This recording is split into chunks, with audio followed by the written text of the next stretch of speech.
Good morning, everyone, and welcome to our session, The Architecture of Resilience, Trauma-Informed Strategies for Modern Student Outreach with our three generations and hosted by the Institute for Trauma-Informed Care here at University Health. We hope that you are having an amazing morning and you are ready for our session. Welcome to each and every one of you. I see everyone's names in the chat. That is exciting. If you have a moment to type in the chat, let me know your name and what organization you're with. And my name is Jessica. I'm the educator here at the Institute, and I will be with you through these opening items together. I do want to let you know that I'm having some computer issues and my computer is freezing a little bit. So if the slides do not match what I'm saying, do not worry. I'm having some computer issues on my end. Just a disclosure to our participants, University Health is accredited as a provider of nursing continuing professional development by the American Nurses Credentialing Centers Commission on Accreditation. In order to receive your contact hours for this continuing education activity, you must attend the entire program and complete the evaluation tool that is found in EADS. And we will share that information closer to the end of the session, so stay tuned for that information. If you don't know about the Institute, let me tell you a little bit about us. Our objectives are to train using evidence-based programs, assist with organizational readiness toward certification, and to provide community awareness and education. Our goal is to transform San Antonio and Bexar County into a trauma-informed community. We have put some information for you in the chat. Feel free to check out our website, look at our future training opportunities, which we will share with you closer to the end of the session. And just some opening items for our session today. Please know you are set to mute and your cameras are turned off, but we do have the chat box, which we encourage you to ask questions and make comments, and you can do so by opening the participant and chat panel and selecting everyone from the drop-down menu. We do have a closed captioning feature that is available. If you'd like to turn that feature on, all you need to do is click the closed caption icon at the bottom left of your screen. And if you have joined us by phone, or maybe you buddied up with someone to view this presentation today, let your buddy know to send us their information, like their name, their email address. That way we can count them in and they can also receive credit for today's session.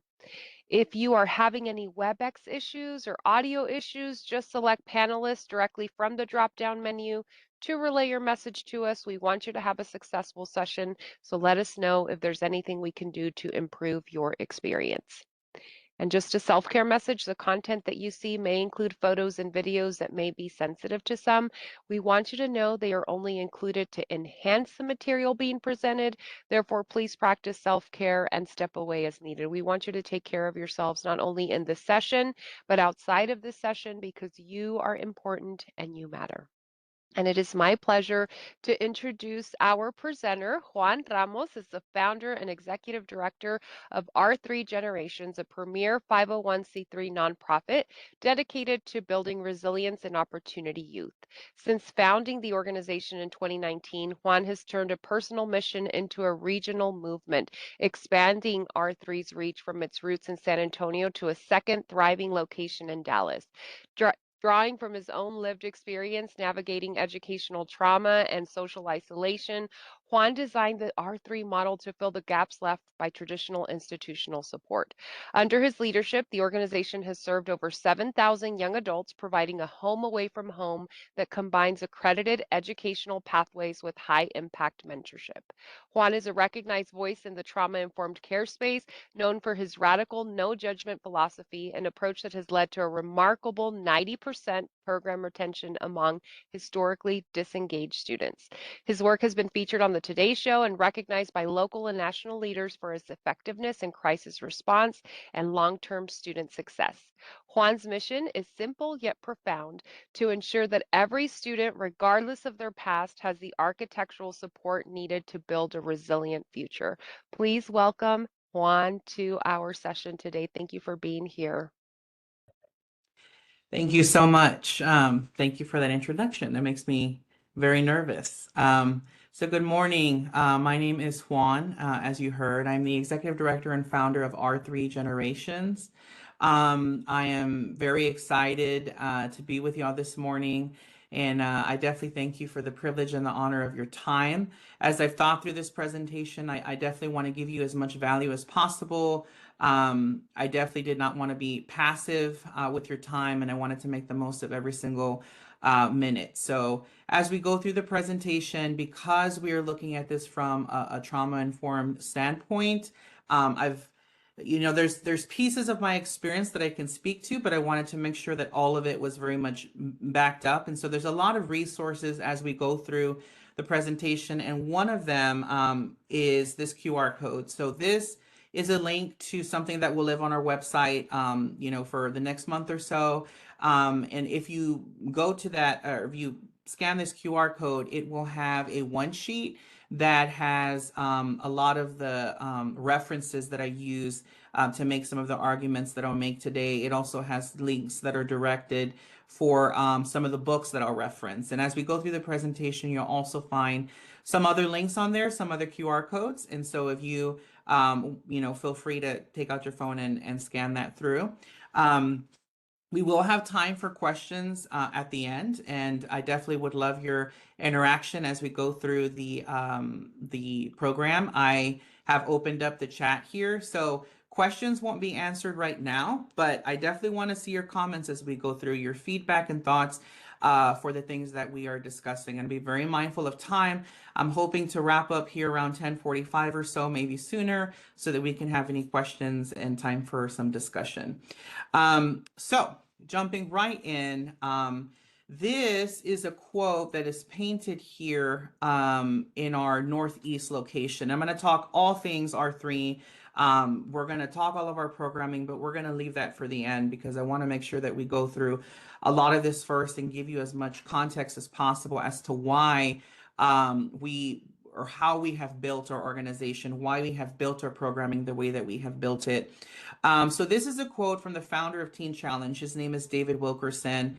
It was my assumption up until recently that a lot of people were well aware of Teen Challenge, and you might be aware.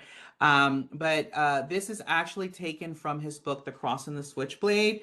I believe it's very well known. I have this is my whole stack of books that I reference as I went through all of this. All of them are very, very old books, and that's the other thing that we're going to look at today. We're going to go back all the way to 1958 and then look through today to look at the lens of Teen Challenge and when they started their work, and then looking at through the lens of today in 2026. The presentation calls for strategies for modern outreach. But one of the things that I wanted all of us to see is that um, although we're living in a different time than back then when Teen Challenge began, just along with technology, the strategy is the same when we're wanting to impact the lives of youth and young adults. So the quote here is, they've got to start over again, and they've got to be surrounded with love. And I'm actually going to make the argument today, and again, all rooted in resources and with through the trauma-informed lens, that it is in fact this philosophy of David Wilkerson, starting over, and love, that helps the youth build resiliency. And similarly, as we go through the presentation, we'll discuss R3. We have a very similar philosophy through our name. Our name is R3 Generations, and the R3 stands for Revive, Renew, Restore. So we're going to look at how it's extremely similar to this philosophy David Wilkerson has, and how we can practically apply that into the work that we do for youth and young adults. Looking to David Wilkerson and his foundational insight, they've got to start over. They've got to be surrounded to begin again. It is no longer just a profound theological or humanitarian philosophy. Today, it is backed by a mountain of unquestionable evidence in developmental neuroscience, trauma-informed care, and psychology. For a case manager or practitioner working on the front lines with youth and young adults in a nonprofit setting, love shouldn't be a soft, passive emotion. It is a fueled clinical mechanism of secure attachment, psychological co-regulation, and neurobiological safety. It is the literal fuel that allows a dysregulated brain to rewire itself and build resilience. So I want to present to you this source-backed argument that proves that love is a core catalysts for resilience and can be structured around key frameworks tailored specifically to a case management lens. R3 is a nonprofit organization. We work with youth day in and day out. So that is the lens and context that I'm going to be sharing from. But I'm also going to give you some case studies and some real person examples of kind of what we're looking at here, where it's not just the science, it's not my opinion. This is actual resiliency being built in the lives of youth based off all of the sources that we're going to look at today.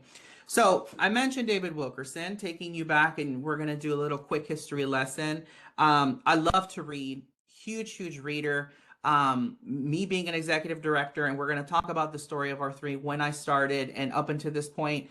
I didn't know what I was doing. And sometimes I feel like I don't know what I'm doing. So I like to read a lot of books, biographies, and anything that will give insight into the building of organizations. And so early on, one of the very first people that I look to, and to this day still look to, is David Wilkerson and his work with Teen Challenge. So going back to 1958, David Wilkerson found his draw to Manhattan because he came across an article in Life magazine of a gang murder. I believe it was 4 or 5 boys.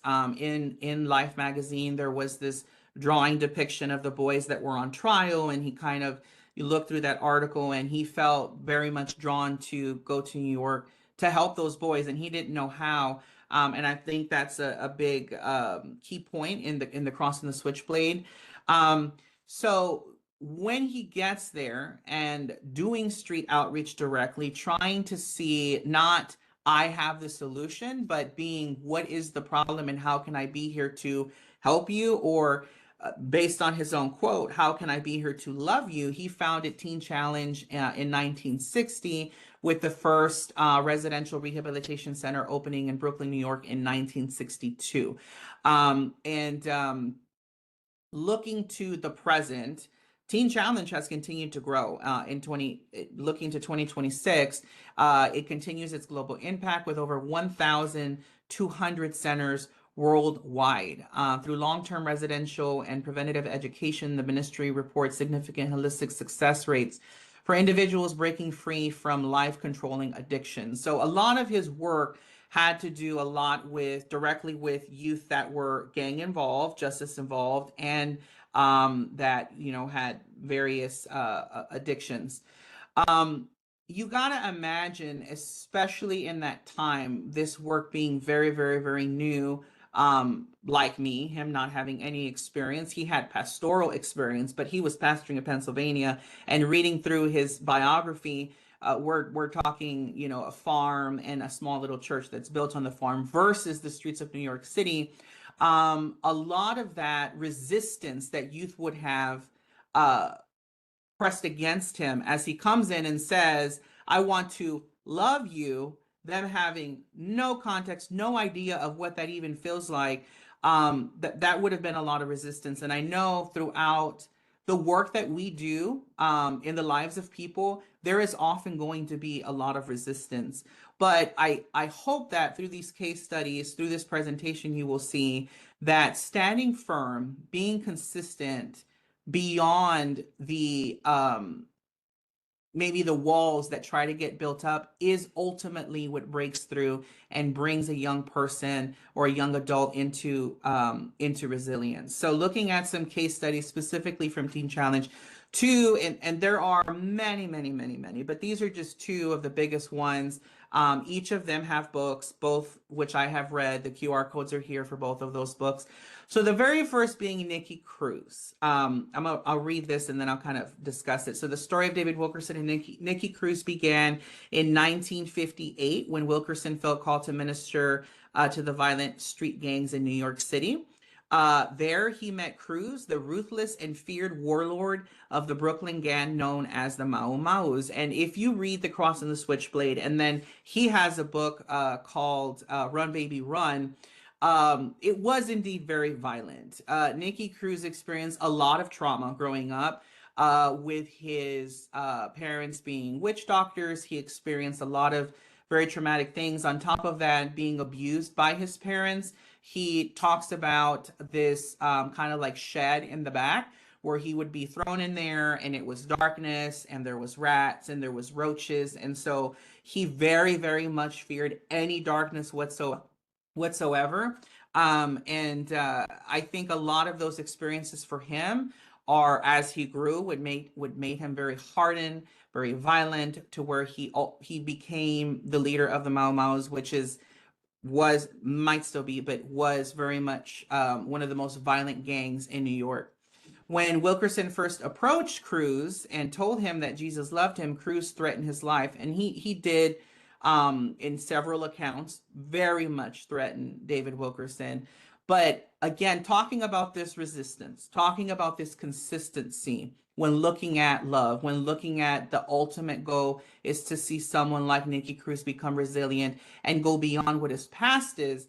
One of Wilkerson's responses back to Nikki Cruz when he's being threatened is, you could cut me into 1,000 pieces and every piece would still say, I love you. Now, I very much want to acknowledge that this is not practical. I don't think anybody here should be getting their lives threatened. So let me 100% say that. I think this is just a picture to, sometimes, even when there is resistance, it very much can be a make or break if we stand firm, in showing I am here. You don't have to be in fight or flight mode. And we're going to look at that here in the next slide. So Nikki Cruz goes on to, well, I'll finish reading this. This unconditional compassion eventually pierced Cruz's heart.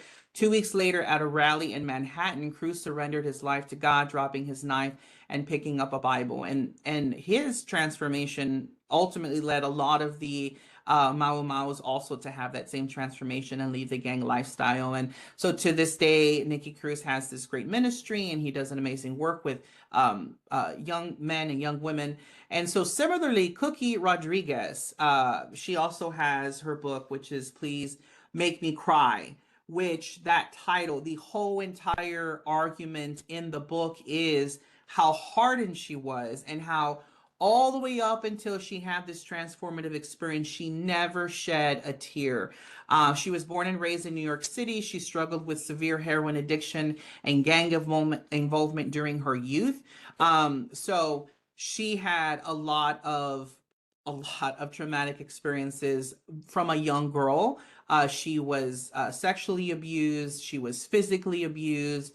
Very, very early on, she was, taught that her life, it didn't mean much, and she was pretty much taught not to value herself. This led her to a life in the streets. It led her to having this severe heroin addiction. She had multiple events where she overdosed. And of course, she ended up being involved actually in the same gang, the Mau Maus, that Nikki Cruz was. So in 1964, enough was enough for her, and so she sought help through Teen Challenge under the guidance of founder David Wilkerson. Her miraculous recovery made her one of the most prominent success stories of its early history.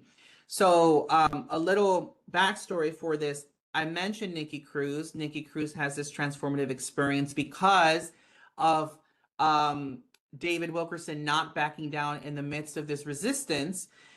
That actually replicates itself in Cookie's life, because Cookie was one of the very first people that Nikki Cruz and his wife worked with when they opened the women's home, and they were working with the women. And she was just as she built up every wall that she could, and she was just as resistive to love, to I can trust you, I can feel comfortable with you, I can let my guard down. And because Nikki Cruz had this experience happen and he saw that, he was able to stand firm, and that is ultimately what made this breakthrough happen for Cookie. In 1972, she helped found New Life for Girls, a faith-based residential addiction recovery program for women. She chronicled her journey out of addiction in her well-known 1974 autobiography, Please Make Me Cry.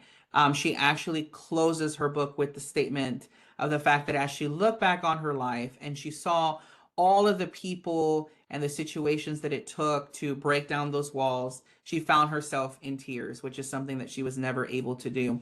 So these are two real life people. Now they're, much older. Both of them are still living. But we look at these two people. They were once young. They were once youth, once young adults.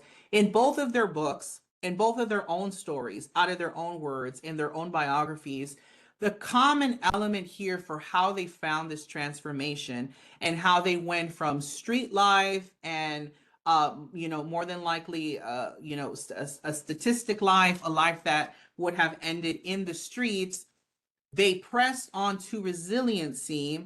Why? Both of them say it was because of love. And so I have my own definition of love. I think everybody here is going to have their own definition or idea of what love is. But for the sake of this presentation, because we're looking at the trauma informed side and we want, everything to be very evidence based, I think we need to come to a place that we can all agree on what that practical love looks like, not based on opinion, not based on our thoughts. For me, I myself, I'm a pastor, so my perspective is going to be a faith-based perspective, not looking at a faith-based perspective, looking at the very practical definition of what that love would be. So let's look at that and hopefully all come to a consensus of what that looks like, how it can be measured, and then how it can be applied in the work that we do every day with the people that we serve. So looking at the psychological definition, companionate love is a durable, slow to develop emotional state characterized by intimacy. Intimacy for different people is going to have different meanings, but in this case, when talking about love, when talking about working with clients, when talking about working with youth, young adults, what is that intimacy? It is a closeness, trust, and a shared vulnerability. And the other piece of this definition is commitment, which is the intent to maintain the bond, completely isolated from passion, sexual or reproductive desire. So, intimacy and commitment are the two biggest components to this practical love that we are talking about. This week, like I mentioned, lots of books, lots of podcasts, lots of different things that I listen to. And one of the main themes that's been coming up a lot is balance. There is a balance to absolutely everything. There is a healthy balance in this work that we do with people every day. And so while this intimacy is important, there's a balance in the intimacy. Yes, there are lines and there have to be healthy boundaries, but I wonder how much we try to create this safe space, this intimacy, and this commitment or the intent to maintain that bond as much as possible in the work that we do to actually see these results. And so then we have the neurobiological definition. It is a state, this is a lot of big words, so bear with me. It is a state of biobehavioral synchronization. It repurposes the brain's ancient parent-offspring attachment machinery to create a secure homeostatic baseline between two peers, utilizing oxytocin, and endorphins to suppress the brain's fear and stress networks. I think the really important part here was this parent offspring attachment. A lot of the youth that we work with, a lot of the people that all of us work with as a whole collectively, all of them are probably going to have really traumatic stories coming from parents, coming from families. And because that is the source generally that we first receive love, by this kind of definition, by a neurobiological definition, by a psychological definition, if they don't receive that love, they have no reference point for it. And so this is kind of like a rewiring of what does love look like practically for me now, right now. So how do we effectively summarize this intimacy, this commitment, and this security all into one word? What would be my evidence-based advice to you, to all of us in the work that we do if we want to see the people we work with press forward into resiliency? Connectedness. So we really could replace the word love. If you're kind of like cringing at the fact that I am sitting here saying We need love in our offices and the work that we do to make resiliency happen. Replace that word with connectedness, because that's essentially what this is. When building this case, we often focus strictly on a youth's trauma or a person's trauma or adverse childhood experiences. However, modern science proves that adversity does not dictate destiny, relational wealth does. So, as we can see from many, I'm sure you have many stories that you can look at. Looking at Nikki Cruz, looking at Cookie Rodriguez, looking at their life, the adversity that they experienced in their past was not ultimately their destiny. The relationships that they found throughout those experiences in their journey is what completely shifted the tide. And you very much or that are that person for the many people that you serve each and every day. This is a study from the Meadows Behavioral Healthcare. This is a quote taken from Dr. Bruce Perry, MD, PhD. Our major finding is that your history of relational health, your connectedness to family, community, and culture is more predictive of your mental health than your history of adversity. Connectedness has the power to counterbalance adversity. This is everything that we have been talking about. So ultimately, love is connectedness, and connectedness leads us to resiliency, which is the power to counterbalance adversity. So, lots of words, you're saying a lot of stuff. What does that look like practically in my everyday work? How do I apply this? Well, I'm very glad you asked. I know you're muted, but I heard your question. So this is a case manager's love and practice. Like every single day, how can this be practical? So these are not R3's 3 R's, but I have a set of R's for you. The first being regulate. This is calming the brainstem's fight or flight response.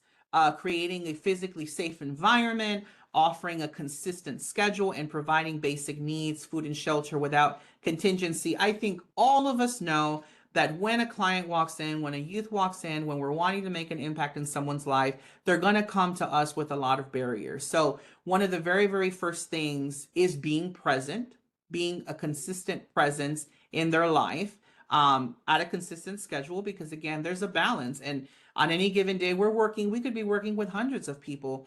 But when they come and it is their time, being focused on their need and relaying to them that we care about them and we care about we're not going to be able to solve everybody's problem. We're not going to be able to remove every barrier. It's impossible. There's not enough funding, there's not enough time, there's not enough people.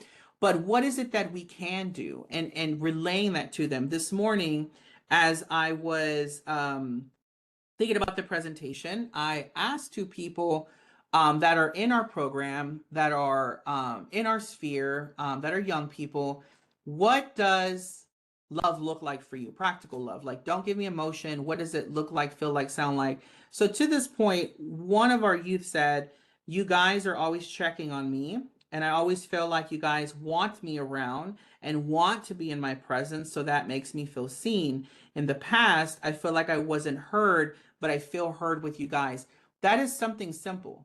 That is one of the most simple things that we can do to regulate someone coming in to bring them to resiliency is just to convey, I'm here to listen. I'm here to, and I care about what you're going through. And so that brings me to point two, which is relate, activating the limbic system through secure, empathetic connections. This brings us back to David Wilkerson's love stage. They have to be loved. This is deep listening, validating their humanity, maintaining unconditional positive regard, and showing them consistently, even when they push you away. Just being, let's say they push you away, they're not accepting of this. Just being this consistent presence that is there, um, that will break down walls, no matter how many times they walk away. So I think about R3. I think about our West Side location. We just celebrated our 7-year anniversary, I think 2 weeks ago or so. So that location has been there for 7 years. Through the span of those 7 years, we have youth that come in. They might be a part long term of our programming. They might come in to get like thank you so much, Dante. They might come in to just have like a, clothing or food or whatever the case may be. Years will pass and that youth or that family will come back. They don't call, they don't text, they don't email. They just know R3 is going to be there. And no call or text is required. That is what we're here for. And so even though we might not have contact with them every single day, just being present and consistent makes all of the difference, because when they're in trouble, they know that's the person I can come to. That's the place that I can go to.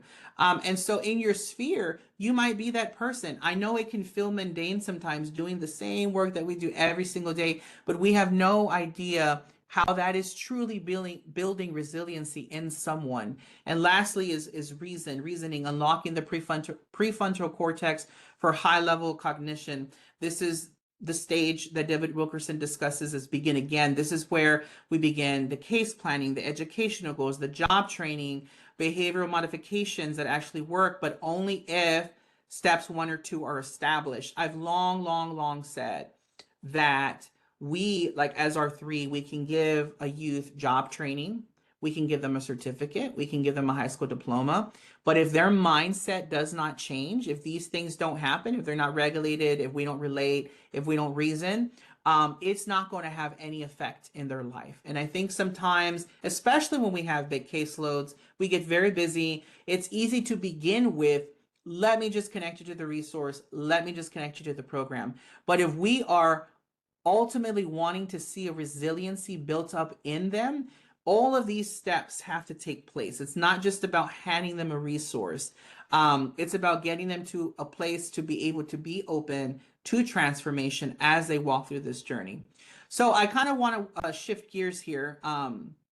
Every time that I'm going to speak, I think I don't have enough time to speak about, then I run my mouth and I run out of time. So this last bit of the presentation is going to go a little bit quickly, but I want to present to you R3 and our story.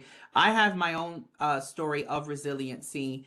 And I think this QR code leads to the book. I wrote a book about the first 7 years of R3 and how we've built the organization. And in chapter 1, I kind of share my story in depth. And so I think that's what this QR code here is for. So this is me when I was in middle school. And, I share this very regularly, that this is where really R3 began. I had a lot of really tough experiences in being bullied. Yes, we will send the PowerPoint. Absolutely. So one of the experiences I always share, just to go through this very quickly, is a teacher was involved in helping to bully me along with my classmates. He was the basketball coach. There was kids in my class who were part of the basketball team. The teacher came, he threw a jacket on my head so I wouldn't see what was about to happen. Next thing I know, I'm on the floor. The kids in my classroom are beating me up. They timed it perfectly. The bell rings, everybody's gone. I never got to see who actually beat me up outside of seeing the coach throwing the jacket on my head. And so ultimately, there was no justice for me. It was a private school. The superintendent had me recant that what I said happened. There was no consequences. Things kind of got worse for me because now I've spoken up. I almost got a teacher fired. All that happened. So, along with the trauma lens that we're talking about and building resiliency, for me, I think about similarly to Nikki Cruz, similarly to Cookie. I think about all the people that love me through my life's process, and that cared for me in various different ways to allow me to come to a place of resiliency. And so R3 was really built out of that resiliency, and out of that pain. And for a long time, it was a lot of pain. Even today, I recently talked at Judson High School, and I shared this story, and I shared about how to this day, anytime that I speak publicly, there's a million things going through my mind. A lot of the things that were spoken to me, that were said about me, whether it be my mannerisms, how I'm talking, how I physically look, all those things are constantly happening in my mind. But I pressed through that into resiliency because of the people that loved me. It helped to regulate me. It helped, they found a way to relate in those situations, whether they were bullied or not. And we were able to reach the point of reasoning to build my next steps. So building R3, how did this begin? Similarly to David Wilkerson, he found this article in Life magazine. I had been bullied. Come 2019, I come across a lot of articles of youth in our city here in San Antonio, of youth committing suicide in relation to bullying. I felt very pressed to do something about it. I was attending a lot of different community meetings and nonprofit meetings and church meetings, but I felt like that's all we were doing was just meeting and meeting and meeting. And while we were meeting, youth needed us to be there for them and nothing was happening. And so we set out very quickly to find a space. This picture here is from when we first opened.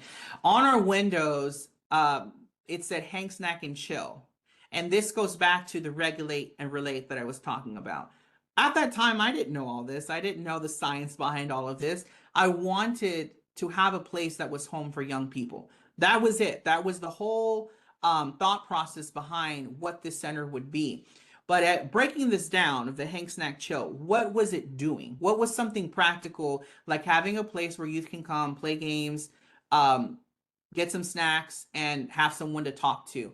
The hang part, hanging, was a low barrier, come as you are access. And so it really was no judgment. It was, this is your place. You feel comfortable. You come and you hang out. The snack part, which meeting that physical need, right? That we talk about, the many barriers, and then the chilling part. This was the feeling of safety and respite. So very early on, thank you so much, Caroline. I appreciate that, and we absolutely will. We created all of our environments not to feel like social services offices. Blue, my favorite color now is blue. Everything I have is blue. Like absolutely everything in my life is blue now because of R3. All of our offices have continued to be modeled after this original structure. And it was very important how it looks, because as we've talked to a lot of youth that have come through, as soon as they walk in our environment, their guard is let down, because it's not feeling like some high intense or place where they have to be nervous. Immediately they come to a place of regulation just because of the environment. Now, you may not have, it may not be practical to have a place that looks like that, but I very much believe that you can be a thermometer where the person walks into your office, walks into your space, and based off how you approach them and how you come across, that could be the starting point for that regulation. So what does R3 do? What we started to do as we opened in 2019, we just built the program based off the youth that walked in the door. So today we have 4 core programs. We have our original center that still functions in the west side of San Antonio. We have the location here in the northeast side on the second floor of Rolling Oaks Mall. And then we also expanded to Dallas. This past Tuesday, we celebrated our 1-year anniversary in Dallas. And we offer all of our programming, all the pieces of our programming here and in Dallas. So I'm going to kind of break down what that looks like. All of it was built. I'm running out of time, but I want you to keep in mind that everything that I shared, I can say that all these programs were built through the lens of love, through the lens of connectedness, through the lens of the regulation, through the lens of the relation, through the lens of reasoning. All of it had this in mind. So for youth 10 to 18, we offer after school programming around our city. I even think there's a partner on here that's watching that has been a partner with us for the after school program. We originally did our after school programming at our physical space in the West Side. But a couple of years ago, we started to focus on the outreach portion of our name. So we started to go out well, we changed our name, but we were R3 Student Outreach.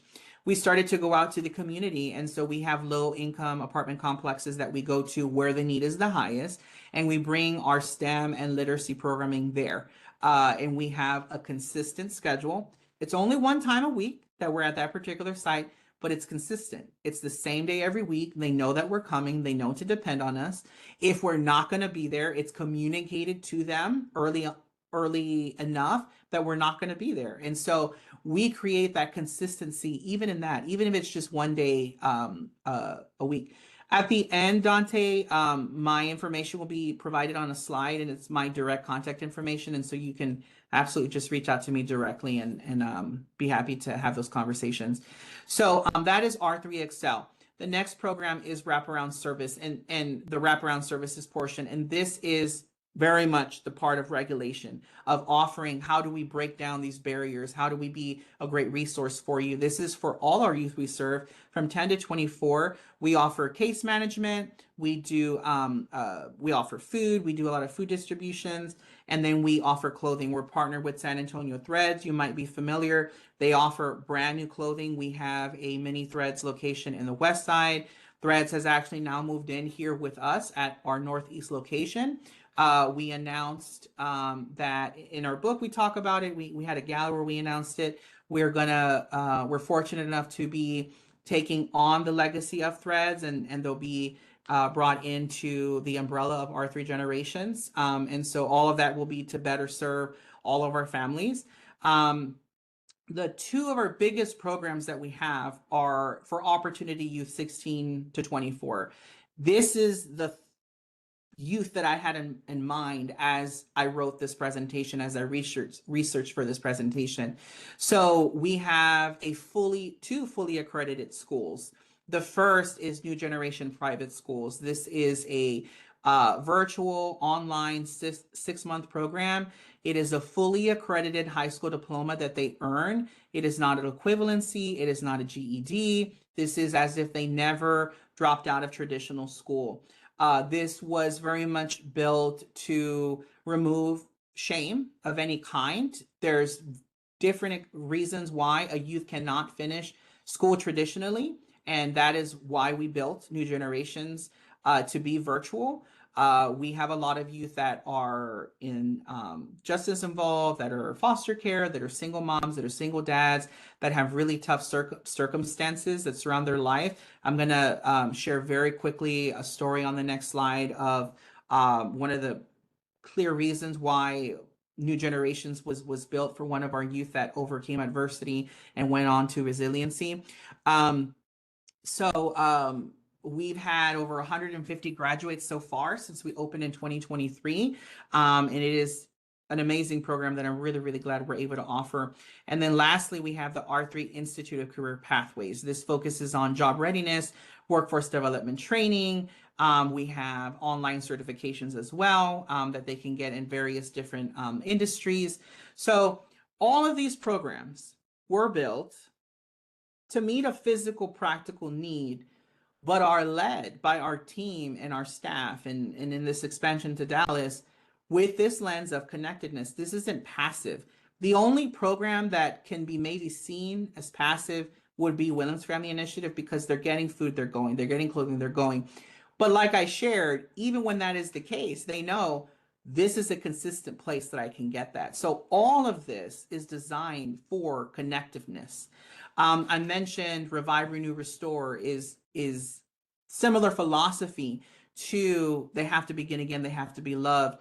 In the Revive portion, this is a crisis de-escalation, creating radical environmental predictability and calming the nervous system. When we look at Renew, this is my past happened, but it doesn't define my potential. I can change how I think. All of this, Revive, Renew, Restore, every programming is designed to change the way that a youth thinks. Lastly, Restore, I have agency over my life, and I'm equipped to build a meaningful future. This is the work that we do at R3. So I'm going to close with this slide. This is Darianique. Darianique came and enrolled into New Generations Private School about a year ago. She is one of our success stories. Clearly, she graduated. This is her on her graduation day. She's the one that's standing in the photo right by the balloon. So she was being bullied. It was very full circle for me. She was being bullied. She was pregnant. She was beat up while being pregnant. And so that day, a caseworker at the school had found out about us and let her mom know this is a resource where she can enroll. She'll still get her high school diploma. Her mom called same day. She was unenrolled from that school, enrolled into New Generations Private Schools.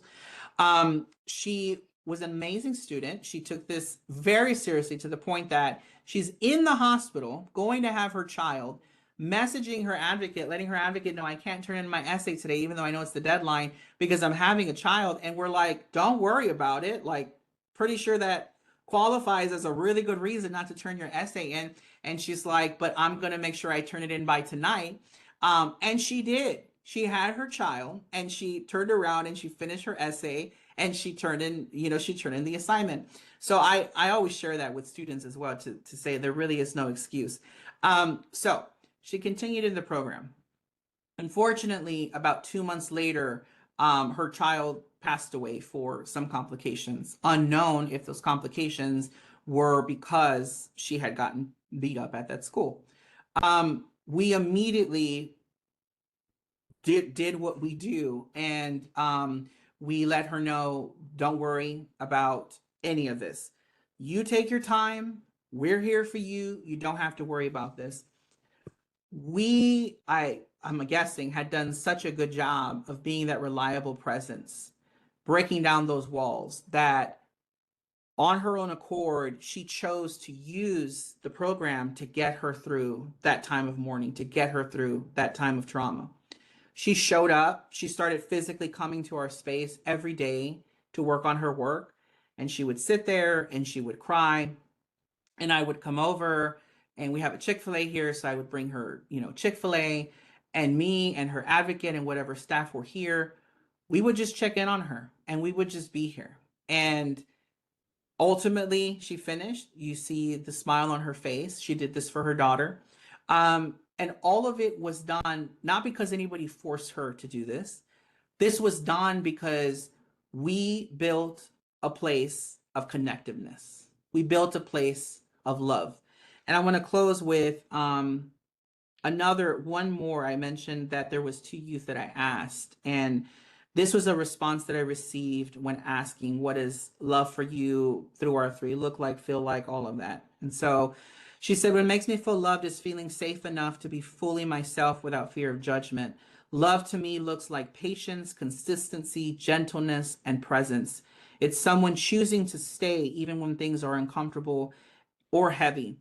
It's being listened to beyond my words. When someone notices my silence, my exhaustion, or things I'm struggling to say out loud.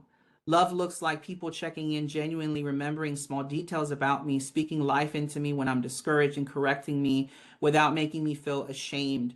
It's accountability wrapped in compassion. It's someone making space for humanity instead of expecting perfection. It feels like peace. This was so crazy because she had no idea what we discussed today about the nervous system. She said, like, my nervous system can finally rest. Like, I don't have to perform, hide, or shrink myself to be accepted. It feels warm, grounding, comforting, and honest. It sounds like, I'm here, you matter, I'm proud of you, take your time, you don't have to carry this alone. People heal in environments where they feel emotionally safe, valued, seen, or cared for, not just managed. Love is what helps rebuild trust, identity, and hope after trauma. Without love, care can feel transactional, but with love, people can truly begin to heal. She wrote that. I did not. Like, I'm going to cover her name, but I promise I'm directly reading from a text message that's sent. She should have given this presentation. But I think this perfectly summarizes every single thing that we discussed today, and how all of these things bring a youth to push forward to resiliency. So I thank you so much for your time. This is the QR code specifically for the book, The Restoration Blueprint, that talks about our 7 years and goes into a lot more depth about how we built our programming, and kind of like our story and our journey and really where we're going into the future. This is my contact information here. And it's all my direct information. So that's my direct email, that's my direct office number. And so I will uh, bring this back to Jessica so we can kind of do some, I don't know if there was questions or not. If you have questions, you can put them in the chat. If not, I'm assuming I did a really good job presenting. But I very much thank y'all for listening, and I hope that I was able to provide some value to each of you. Thank you so much, Juan, for sharing your heart and the heart of R3 and the great work that you all are doing to impact youth. I actually do have a question, and as you are, I see the thank yous in the chat. As you all are going through the chat, if you all could, I know there's some people that are trying to take pictures of the information that you've posted here, but if you have questions, feel free to post them in the chat for Juan because he is still on. But I do have a question that came in. How do you balance um, accountability and compassion, especially when you're supporting youth through difficult behaviors? That's a really good question. So I have a book for that. Literally, I happen to pull it. So this is called, I know it's blurring it, but it's called Tough Love. It's written by Bill Milliken, who is the founder of Communities in Schools. He did a similar work to David Wilkerson in the streets of New York, crazy enough. And that is what this book is about. So he talks about tough love. The balance is the fact that when we're truly desiring to see the resiliency in the end for the youth, they may not see the full picture that we do. And so there is the piece of it that you're holding them accountable. Then there's the piece of it that you cannot make them do that thing. They have to want it just as much. They have to want to see that breakthrough.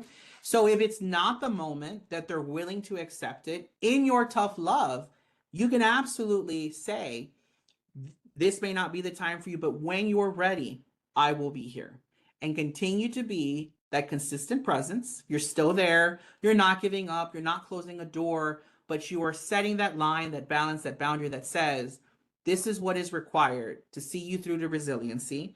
You asked me to keep you accountable. If that is not, what you want right now, that's okay. You can take your time with it. And when you're ready, I will be here. I think this is some of the argument that Bill Milliken makes in his book. And I think that that's something that we have very much kind of learned the hard way too, because we're all learning. I think as I have seen youth come through, sometimes I want change for them more than they want the change. And we can't force that to happen. That's got to be something that happens on their end in their time. Because if we force it, if we try to force it, we're not going to see the impact that we would make if they make that decision or choice for themselves. So. What was the author for the Tough Love book? I just saw somebody that said Yes, it's there's many tough Bill love books. Bill Milliken. Bill He's the, yeah, Minikin. I'll put it here in the chat, and he's the founder of Communities in Schools. Awesome. Thank you. We do have another question. Is there an enrollment fee for the new generation school? There is. So if it's San Antonio, tuition fee is $500. However, we do offer scholarship assistance that is need based. If it's Dallas right now, there is no tuition. It's covered by scholarship. So it just kind of depends on which city they would be enrolling into. Awesome. Thank you so much. Thank you. You know, this message really reminded me of the impact, the powerful impact that love and that faith communities have on our youth. And I know personally, I've spoken about this before in other sessions about the impact in my life of a faith community. And I'm just tearing up thinking about it, but I would not be here if it wasn't for my youth pastors. So thank you for what you do. Thank you. I really appreciate that. That's been a lot. And thank you so much, Gina, and thank you, let me see, Mohammed H, for this. I really appreciate your comments. It does mean a lot to me. That are not 18 yet, experiencing trauma at home, but not able to get help. So we help youth 10 to 24. And so if you take my contact information, we can discuss kind of offline the specifics of the youth situation, and we'd be more than happy to try to help however we can. I think there was another question in the chat. And Ruby, you might reach out to Juan. Do you have resources for students that are not 18 yet? And you mentioned that you all do help youth after 18. Yeah. Yeah. So yeah, just reach out, Ruby, and we'll be happy to help however we can. And we have put Juan's information in the chat as well as on the screen. And if you would like to reach out to him directly, you can definitely reach out and check out the website for R3 generations. There are many great resources on there. And like he mentioned, he will be sharing his slide deck with you all, and it has great QR codes that you can access all of those links to the books that he mentioned, and we will be sharing those with you as well with your certificate of attendance. Thank you so much for being here, Juan, and sharing the heart of R3. So just to wrap up our session today, closing items, check your inbox. You will be receiving your certificate of attendance within 2 business days. We are also going to share contact information or contact hour information for the nurses and social workers that have joined our session today and are here to obtain some CEUs. Please complete our feedback survey. The link is in the chat. We would love for you to provide us feedback on our session today. You can scan the QR code. You can click the link in the chat as well to contact or to complete that feedback survey. And then we want to share some upcoming training events with you. We are still in May Trauma Informed Care Awareness Month, so we hope that you can join us for all of our great sessions that are coming up. And so to secure your contact hours, here's the information that you need. Sign into eads.com as soon as possible to receive your contact hour. Again, this is for nurses and social workers. Enter this activity code, and remember, this code does expire on the 31st at 10 a.m. So we urge you to do it as soon as you can. So we hope to see you soon at one of our next sessions. Take care, everyone. Thank you, Juan, for being here, and we hope to see everyone soon. And have a great rest of your day. Thank you.